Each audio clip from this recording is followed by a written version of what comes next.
আজকের এই ত্রিদশ জাতীয় সংসদ নির্বাচনের আলোচনা সভার সম্মানিত সভাপতি, অত্র এলাকার কৃতি সন্তান ৭ নং ওয়ার্ড বিএনপির সংগ্রামী সভাপতি জনাব হাফিজুর রহমান, আমাদের মাঝে উপস্থিত আছেন বাংলাদেশ জাতীয়তাবাদী দল বিএনপি বড়খাতা ইউনিয়ন শাখার সংগ্রামী সদস্য সচিব জনাব ওবায়দুর রহমান সরকার মিঠু, আমাদের মাঝে উপস্থিত আছেন বাংলাদেশ জাতীয়তাবাদী কৃষক দল হাতীবান্ধা উপজেলা শাখার সংগ্রামী সদস্য সচিব সাবেক ছাত্র নেতা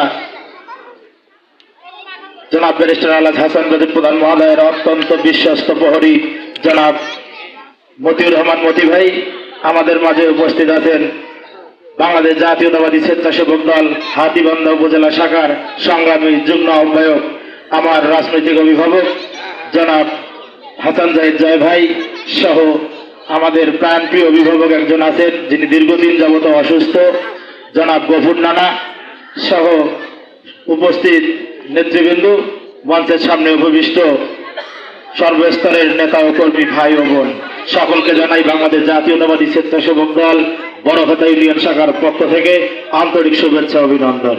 সংগ্রামী নেতৃবৃন্দ, আমরা এখানে উপস্থিত হয়েছি একটি বিশেষ কারণকে নিয়ে। সেই বিশেষ কারণটি হচ্ছে আগামী ত্রিদশ জাতীয় সংসদ নির্বাচন।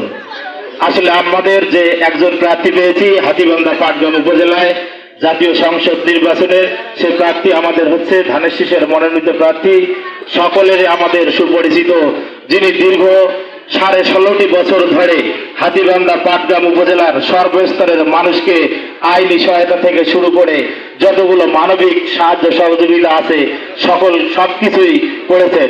যে ব্যক্তিটি আমাদের জন্য, আপনাদের জন্য, হাতীবান্ধা এবং পাটগ্রামের মানুষের জন্য তার গুরুত্বপূর্ণ জীবনের সময়গুলো আমাদের মাঝে বিলিয়ে দিয়েছেন। আসলে আমাদের সেই ব্যক্তিটার জন্য আগামী ত্রিদশ জাতীয় সংসদ নির্বাচনে কাজ করার দরকার আছে না নাই? সবাই একটু বলেন তো। আসলে আমরা এমন একজন ব্যক্তি এমপি প্রার্থী হিসেবে পেয়েছি, ধানের শীষের জন্য পেয়েছি, যে ব্যক্তি তার চোখে মুখে খালি একটি স্বপ্ন, কখন কিভাবে তার সবটুকু উজাড় করে দিয়ে সর্বস্তরের মানুষের জন্য উনি কাজ করবেন দলমল নির্বিশেষে। আমি যেহেতু সংক্ষিপ্ত বক্তব্য রাখবো, আর কিছু বলতে চাই না। আমি সকলের কাছে বিরত